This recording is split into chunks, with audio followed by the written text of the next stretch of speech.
And here's the next update, the next exciting update. We have got this shipment right from South Africa for our Fortuner.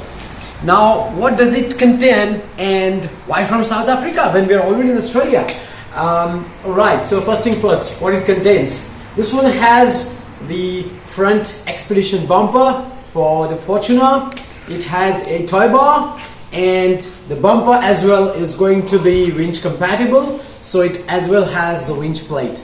Now coming to why from South Africa. Now this is a very interesting story. 2007 to 2015, this was the Fortuner, that is the first gen Fortuner, which was developed in Indonesia and was primarily launched. First was launched in South African market and then was launched in the Southeast Asian markets like Indonesia itself and of course India. It wasn't launched in Australia as Fortuner. It was only being distributed as Hilux, which is a ute. So what you see, that's the wagon, is a unique combination that can't be normally found on the Australian roads. Now what it means is the rear end is completely different from what you can see on the Australian market. Because of that, the Australian market doesn't have the toy bar accessory which can fit the first gen Fortuner. And on the other hand, the South African market has it since probably 2007 itself. So that's the reason we have got this Fortuner, a right tow bar and the bull bar right away from South Africa. Now stay tuned for how we're going to install this and how it was delivered and what is it going to add to the GavaOverlandLife. Stay tuned, don't go anywhere.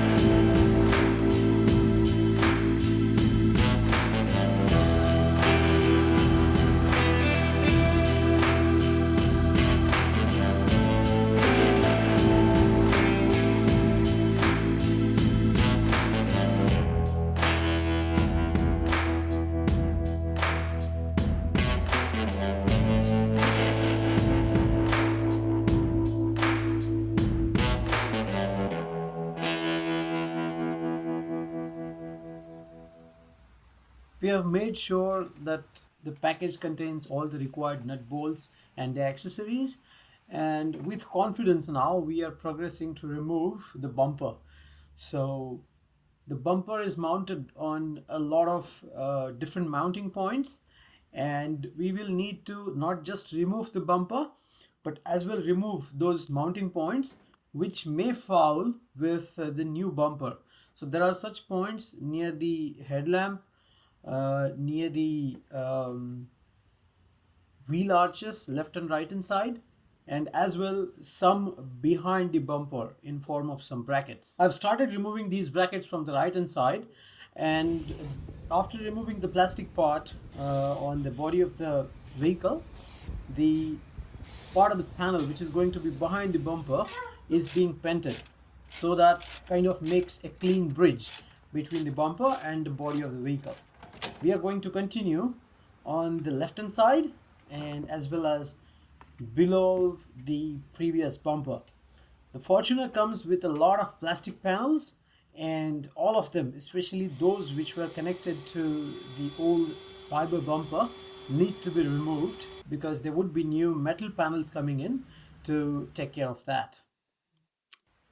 One such bracket is this plate that is going to connect the left hand side headlamp to the right hand side headlamp, and will in turn provide support to the front grille, which is the most important ornamental element of the front of the car, and it will be, while ensuring the fitting was proper.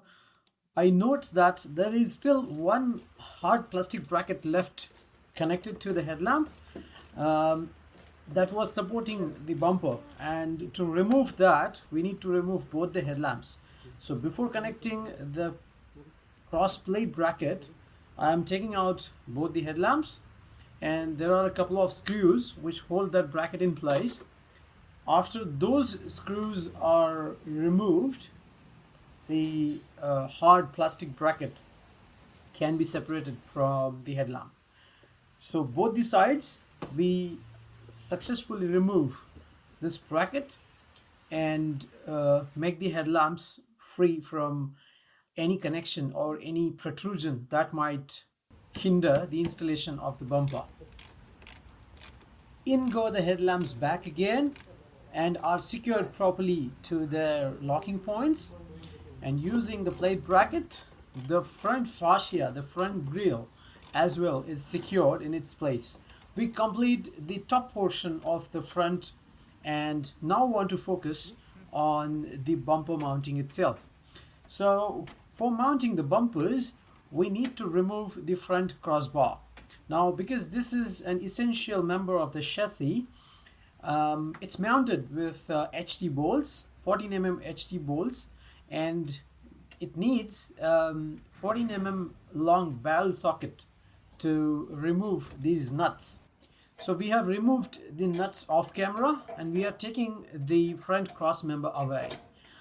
Now the essential element after that is to inspect the area which was between the cross member and the left and right members of the chassis, to have any rust or anything. And God forbid there is no rust, it's only some accumulation of dust and dirt. And after cleaning it thoroughly, we have placed the mounting plate which is also going to support the winch, so it's called as winch plate, in the place, and are now fastening the nuts to secure it in place. To support the winch plate, there are two brackets that are provided with this product, and those are as well needing assembly with the main members, the side members of the chassis. What it will do is, in case of the winching load or in case of any impact load, all of the load is going to get transferred into the straight members, the longitudinal members, thereby providing the overall assembly a good amount of strength. Now it is essential to assemble all of the adjoining components which are bolted together in their respective places, have them aligned properly, and in the end all of these nut bolts need to be torque tightened. So there is a factory specification from Toyota on what should be the tightening torque on these HT nut bolts, and accordingly all of the nut bolts, be it on the winch plate, be it on the supporting brackets, are tightened as per the specified torque. This completes our installation of the winch plate, and we now progress to install the bumper.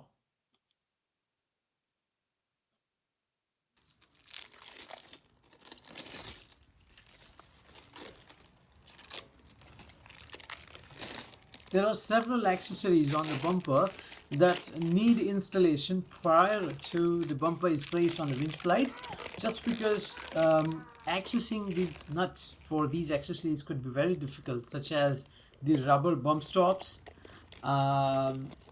the lighting fixtures, and there are a few rubber bump pads which are to support the lights.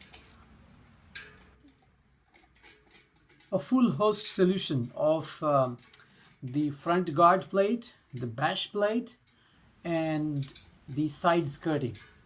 So we try to assemble as much as we can before taking the bumper to its place, and these L bracket with the nut bolts will be fixed to the winch bracket.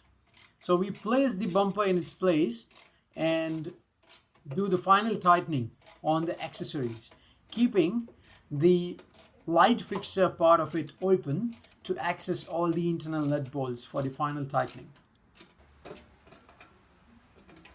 The light brackets are assembled in place, and also the guard plate. The guard plate has a connection on top to the bumper lower part, and at the lower of it, it is connected to the factory guard brackets, which provide a good amount of strength and proper mounting points. Using these, the guard plate is put in place. We are not going to assemble the bash plate and the lights at this moment. The reason for that is that we are going to test. There could be rattles, there could be some rework needing the bumper to work properly. So we are going to test this setup for quite some time. Stay tuned for the final assembly. It's almost an year since the installation of the bumper and the guard plate that we have been using this setup across the daily usage and also on some of the off-road trips, some road trips, and I'm really happy how the setup has turned out overall in its mechanical installation. There have been absolutely no rattles, no loose ends, no crevices which would normally pick up some dirt, some inaccessible points and so on. So now it's time to complete the mechanical part of it and proceed for installation of the bash plates. So there are going to be 2 bash plates. This is going to be a bit tight, so I have raised the Fortuner on the jacks, and I start with cleaning the muck that is collected on the recent off-road trips. The bash plates are installed in a methodology of hanged on one side and locked on the other. So to lock the bash plate on one side, the guard plate needs to be removed, and as we do it, we find some more muck. Removing that, we proceed to hang the front section of the bash plate. We put the 2 bolts in their place. These are the factory mounting points, and keeping enough clearance to the body, to the bracket and to the plate with washers, we proceed to install or proceed to hang the upper portion of the bash plate. Now, interestingly, the guard plate and bash plate overlap a bit, providing extra strength and a common mounting point, but that would also mean that the top portion needs an assembly again first, and then bringing both the plates, the guard plate and the top bash plate together, we need to lock the middle bolt. This is a bit tricky and takes a couple of attempts, but in the end the alignment is quite proper, and with the proper washers, the lock in place is as well spot on. The overall assembly feels quite good, and now we are left only with the lower bash plate, which replaces the factory engine guard. Let's do that.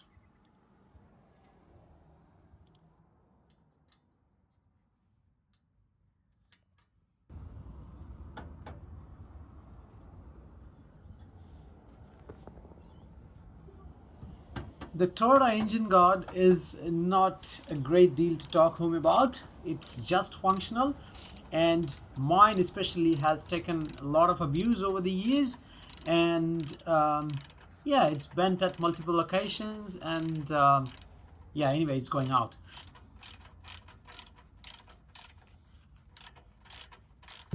Hello, this is the lowmost point on a Fortuner or Hilux, and the bash plate will take the beating when the vehicle is grounded.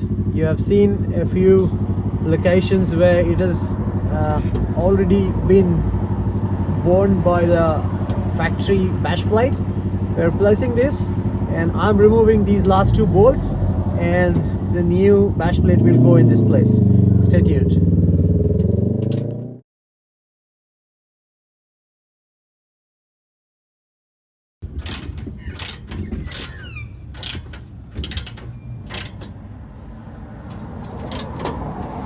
Lifting the plate in place is a bit tricky, but finally sliding the plate this side in the bolts here and then positioning these bolts on the cross member has done the trick, and I'm just tightening it.